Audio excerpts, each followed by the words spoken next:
Whenever we lost a comrade, the three of us would come back here to reminisce. Me, Geode, and Kafkiwa.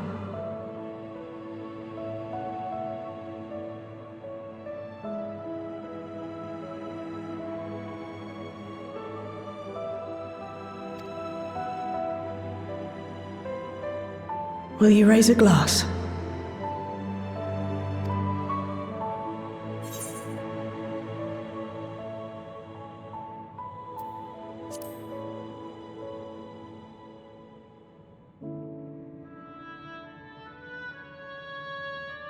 Oh!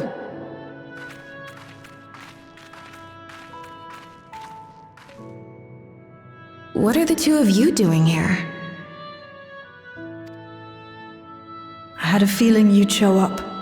Would you like to join us?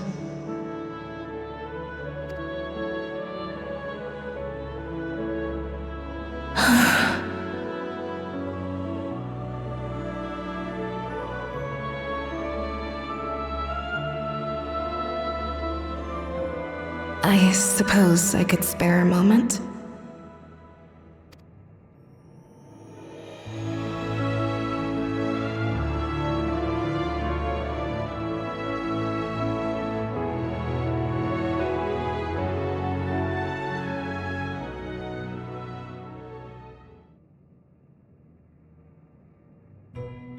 They tell us Oblivion's founders disappeared some decades ago under mysterious circumstances, and it was Kafkiwa who revived our organization. You and Geode helped her with that, didn't you? Tell us more about it. You're keen to know too, right? What they were like back then, the mad things they got up to, that sort of thing.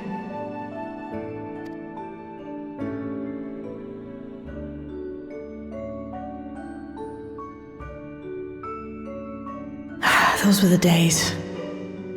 It was actually right before the Reformation that I met Geode.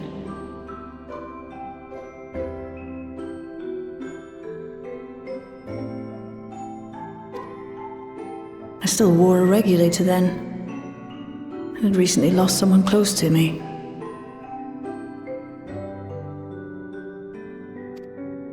I'd also quit a long stint as an adapter to work at a bar of all places.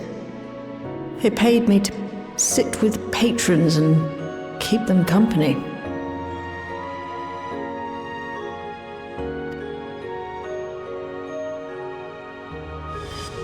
So Geode came in one night. It wasn't long before we got into an argument. First-time customer, but tempers flared. And then one of us threw a punch.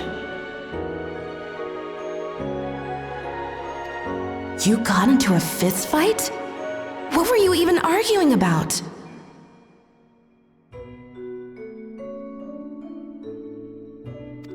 Damned if I know. We were deep in our cups. I think we were both just frustrated and angry at everything. By the end of it, we were both sprawled out in the street.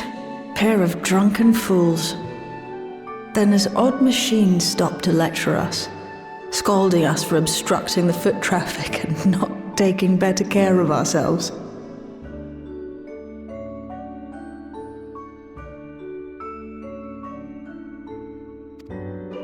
I can't imagine you ever being in such a sorry state.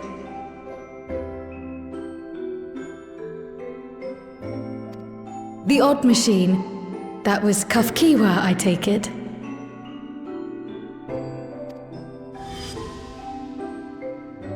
That it was. Once she was done upbraiding us for our unseemly behavior, she launched into a recruitment pitch. Kafkiwa explained that she wanted to protect the outside world from Zoralja's invasion, to keep him from bringing ruin to the place her beloved son lived. And if we were so intent on self-destruction, then perhaps we might consider risking our hides for a just cause.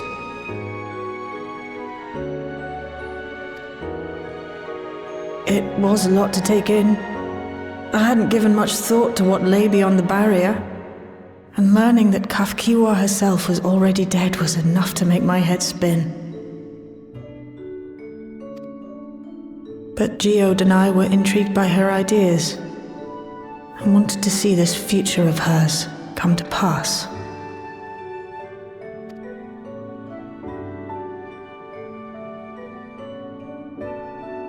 Geode often spoke of it. He told me that meeting Kafkiwa was what first taught him the value of remembering people.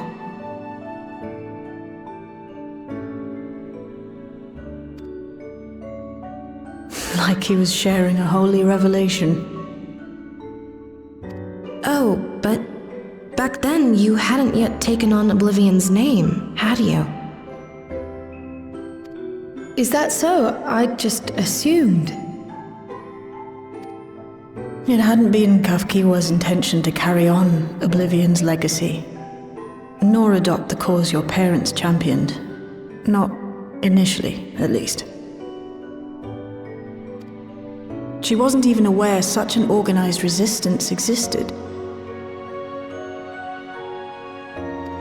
She did, however, suspect the presence of other dissidents, those who objected to resurrecting the memories of the dead in defiance of the natural order.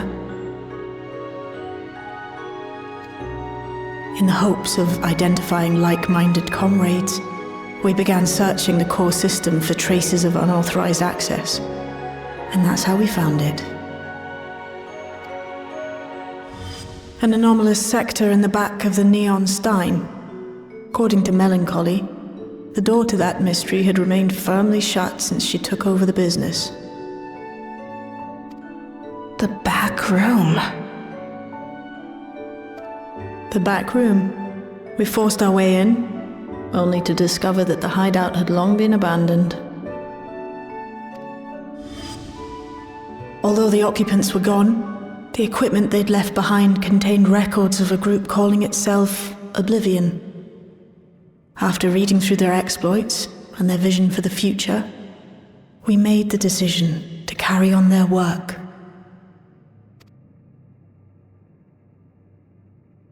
Thus were my parents' and Kafkiwa's hopes bound together. And carried onward by Shale and Geode. We could never have made it this far on our own, of course. Not without the strength of arms you and your friends provided.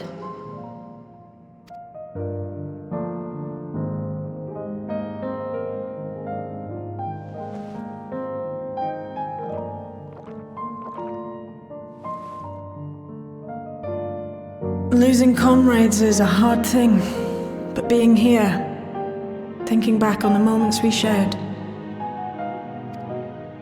I can see their smiles, hear their laughter. I feel their presence, and I know they're still with us.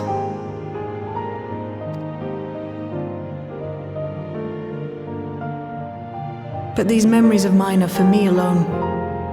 Reminders of why I chose to do this, and why I'll stay the course.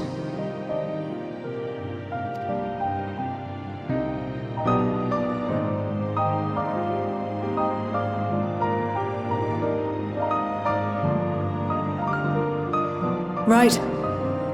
Time we got back to work. Thank you, everyone.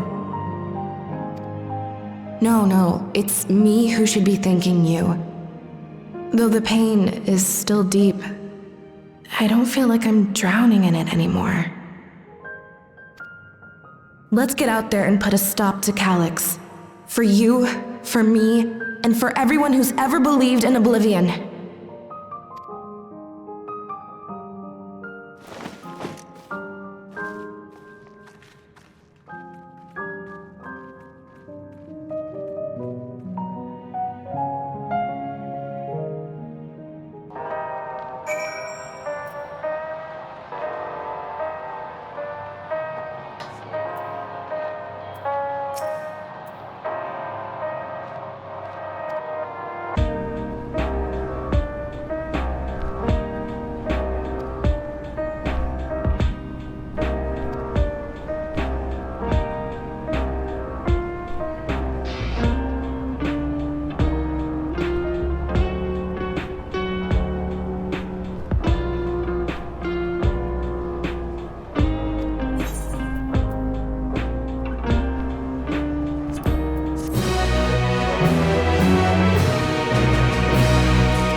What's happened?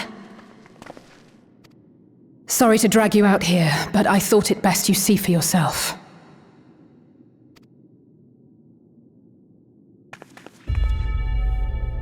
Death is your constant companion. Though you toil with diligence, death may come ere your reward is bestowed. Though your grand works be poised for completion, death may come ere you wake the following morn. Though you enjoy a life of peace and good fortune, death needs but one instant to claim you. Your bodies are weak. Your heart, your brain, every fragile organ rolls the dice from moment to moment. Sheer chance deciding if they function or fail. Be you stoic or generous or righteous, no virtues tip the scales in that fatal reckoning. The choice is made without reason. The end is cloaked in terror. That is what it means to die. The announcement began after we finished our meeting with Gossen. As for its source, well...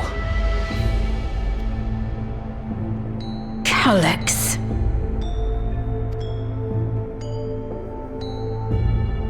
There is no shame in being afraid. It is that very fear which will drive you to conquer death. Let us set a new course for mankind. Let us preserve our existence unto perpetuity. Hope for it, wish for it, pray for it. We will become endless. With evolution's brilliance, will we banish the ever-present darkness of mortality.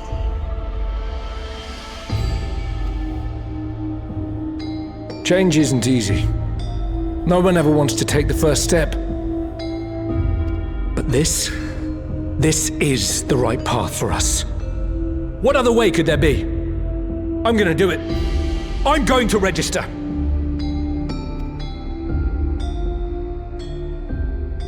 Wow, Wuklemat!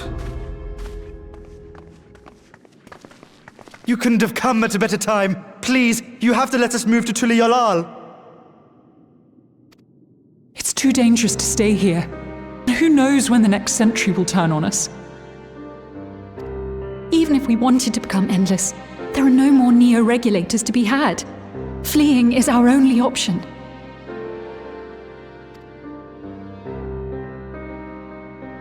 If the solution was as simple as leaving, then we'd all have left already. Did you not hear the announcement? For the living, death is a foregone conclusion. No matter where we go, or who we shelter with, we won't get another chance like this to overcome our fate.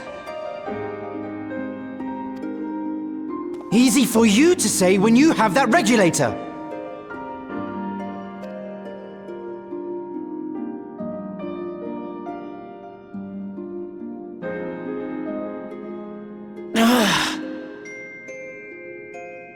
The Landsguard are on their way as we speak, and arrangements have been made to see that you all will be safely evacuated. Tulishiola will aid you in whatever way we can. So please, remain calm.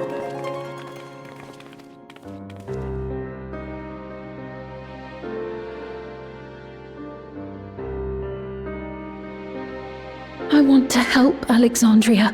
I want to save its people. But what can I do?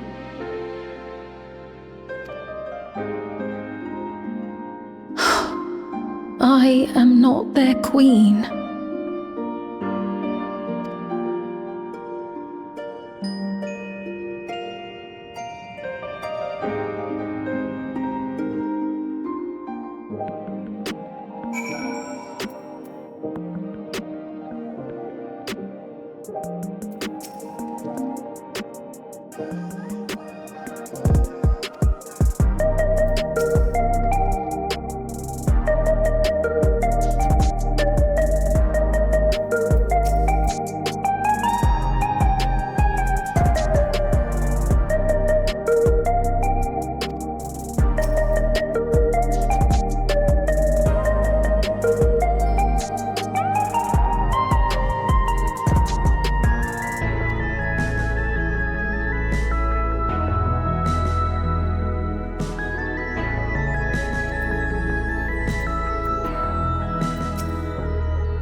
So this is one of Preservation's laboratories.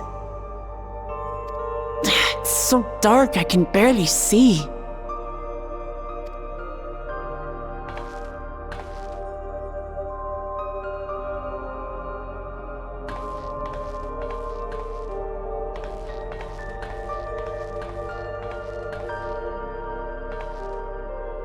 Just a moment.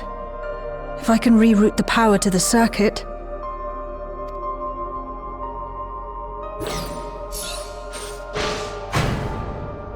You got the lights working!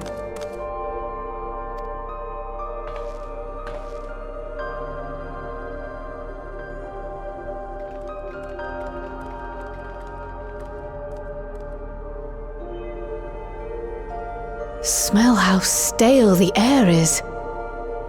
This room hasn't been in use for many years.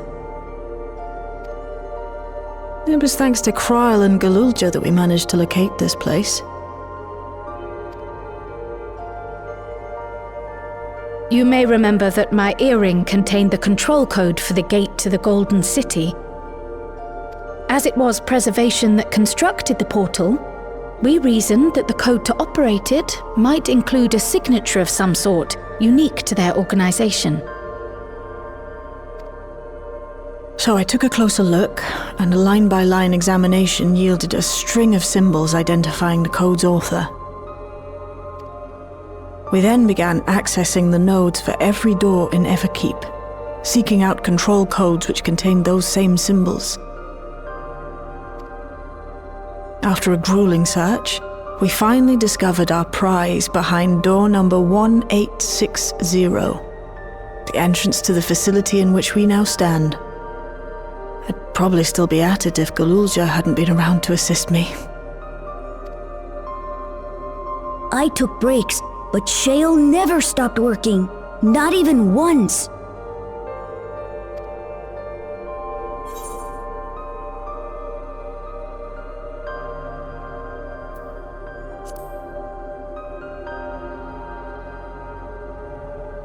I can contribute precious little else, I'm afraid, but I appreciate your kind words. In any case, this next part will require your helping hands. We need to spread out and search for something that may lead us to Calyx. We're more than happy to help, of course. But I wonder, won't he realize we've found this place?